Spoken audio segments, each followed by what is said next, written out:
கருப்பு கவனி அரிசியோட மருத்துவ குணம் ஏராளம். இன்னைக்கு பார்த்தீங்கன்னா நம்ம வீட்டில் கருப்பு கவனி கஞ்சி, இது வந்து பார்த்தீங்கன்னா இஞ்சி துவையல். நம்ம இது வந்து பார்த்தீங்கன்னா இதனோட பூர்வீகம் என்ன தெரியுமா? தஞ்சாவூர், தமிழ்நாடுங்க.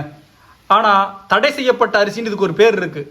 சீனா, இந்தோனேஷியா, இங்கிலாந்துலாம் அரசர்கள் மட்டும்தான் அந்த காலத்தில் சாப்பிடணும். ஆனால் இப்போ தமிழ்நாட்டில் எங்கே வேணால் நம்ம யார் வேணால் சாப்பிடலாம். ஆனால் உள்ளூர் மாடு விலை போகாதுன்னு சொல்லுவாங்களோ, அது மாதிரி இது நம்மளுடைய பூர்வீக அரிசி.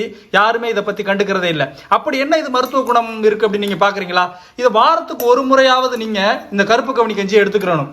பார்த்தீங்கன்னா புற்றுநோய் இருக்கு இல்லையா, புற்றுநோயை கூட எதிர்க்கக்கூடிய பண்பு இதுட்டு இருக்குது. இது அதிகமாக வாரம் சாப்பிட்டுக்கிட்டே வந்தோம்னா புற்றுநோய் கூட வராது. சர்க்கரை நோயாளிகளுக்கு பார்த்தீங்கன்னா இது ஒரு அருமருந்துங்க. இதுல இல்லாத ஒரு குணதிசயமே கிடையாது. இருதய நோய் சம்பந்தமான எந்த ஒரு நோய்களும், இருதயம் சம்பந்தமான நோய்கள் வராது, இதயம் சம்பந்தமான நோய்கள் வராது.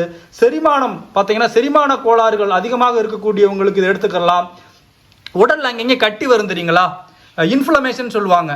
அப்படி உடல் செல்கள் அங்கங்கே கட்டி வருது இல்லையா, அந்த கட்டிகளோட வீக்கம், அதை வந்து இது பார்த்தீங்கன்னா இந்த கருப்பு கவனி அரிசி குறைச்சிருதுங்க. இதில் வந்து ஆன்டி ஆக்சிடென்ட் அதிகமாக இருக்குது. ஏன்னா இது வந்து கருப்பாக இருந்தாலே இதில் எதிர்ப்பு சக்தி அதிகமாக இருக்கும். கல்லீரல் சம்பந்தமான நோய்கள் வராது, ஆஸ்துமா சம்பந்தமான நோய்கள் வராது, கண்ணில் ஏற்படக்கூடிய நிறைய பிரச்சனைகளை இது குறைக்குது.